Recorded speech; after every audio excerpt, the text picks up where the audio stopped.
Perhatikan ini merupakan akidah Ahlus Sunnah wal Jamaah.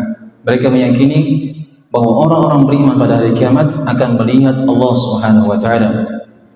Dan di antara cara agar seorang hamba bisa melihat Allah Subhanahu wa taala, di antara tipsnya adalah sebuah hadis yang kita sampaikan tadi. Nabi SAW mengatakan, "Fa in istata'tum an la tadribu 'ala salatin qabla tulu'i syamsi wa qabla ghurubiha faf'alu."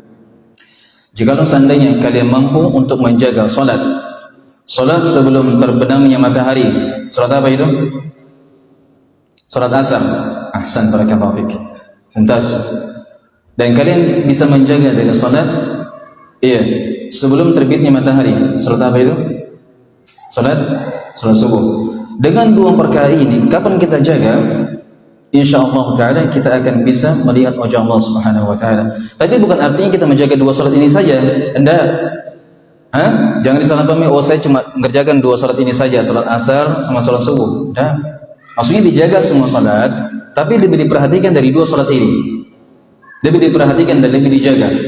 Kalau bisa, sebelum tiba waktunya kita sudah ada di masjid untuk mengerjakan salat-salat sunnahnya, untuk mengerjakan dari dari zikir, dari baca Quran dan seterusnya. Fa in istata'tum an la taghribu 'ala salatin qabla tulu'i syamsi wa qabla ghurubiha faf'alu.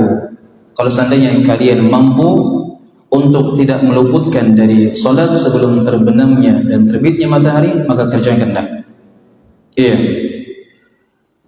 Dan intinya jemaah sekalian, selama seorang hamba masih punya keimanan, selama seorang hamba masih punya keislaman dan mati di atas Islamnya, di atas keimanannya, maka insya Allah dia pun akan melihat wajah Allah Subhanahu wa taala. Kemudian muncul perselisihan di kalangan para ulama, dan ini sebenarnya pembahasannya agak rumit. Disebutkan dalam pembahasan kitab-kitab akidah, dalam kitab Al-Aqidah Al-Wasithiyah, Al-Aqidah Al-Tahawiyah, Al-Aqidah Al-Hamawiyah dan selainnya. Aqidah Lum'atul I'tiqad dan seterusnya. Muncul perselisihan apakah orang-orang munafik mereka pada hari kiamat akan melihat wajah Allah. Maka pendapat yang paling kuat, seperti yang dikuatkan oleh Syekhul Islam Ibnu Taimiyah dan selainnya, bahwa orang munafik juga akan melihat Allah, tapi dengan pandangan bukan kenikmatan, pandangan siksaan. Kemudian beliau sebutkan contohnya seperti seorang pencuri yang kedapatan dan dilihat oleh seorang polisi. Bagaimana pandangannya itu?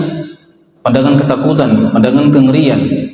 Jadi pada hari kiamat orang munafik juga akan melihat Allah, tapi melihatnya mereka bukan dengan kenikmatan, bukan dengan kesenangan, tapi karena ketakutan, karena kehinaan, karena mereka tahu bahwa mereka akan disiksa oleh Allah Subhanahu wa taala. Adapun orang beriman, Allah berikan kepada mereka kenikmatan yang sangat besar, itu mereka akan melihat wajah Allah Subhanahu wa taala. Dan ternyata ada sebagian kelompok manusia di zaman sekarang yang mengingkari bahwasanya orang beriman tidak mungkin melihat Allah Subhanahu wa taala. Allah itu Maha besar katanya. Allah Maha besar. Bagaimana caranya Allah akan dilihat pada hari kiamat? Maka orang seperti ini dikatakan, yang pertama dia sudah mengingkari ayat Al-Quran, satu. Yang kedua telah mengingkari hadits Nabi SAW. Yang ketiga mengingkari kesepakatan para ulama. Tidak ada ulama dari ulama ahli sunnah wal jamaah kecuali mereka bersepakat bahwasanya orang beriman akan melihat Allah Subhanahu wa taala. Dan orang beriman akan melihat Allah pada dua tempat. Fi Arasat, sebuah tempat yang sangat luas di mana manusia orang beriman akan dikumpulkan di situ. Disitulah mereka akan melihat Allah. Kemudian ketika mereka masuk ke dalam surga, juga mereka akan melihat Allah Subhanahu wa taala. Oleh karenanya jemaah sekalian semoga dimuliakan oleh Allah Subhanahu wa taala, senantiasa kita meminta kepada Allah agar diberikan kelezatan memandang wajahnya yang mulia, agar Allah memberikan kepada kita asyauqa ila liqa'i, kerinduan untuk berjumpa dengannya.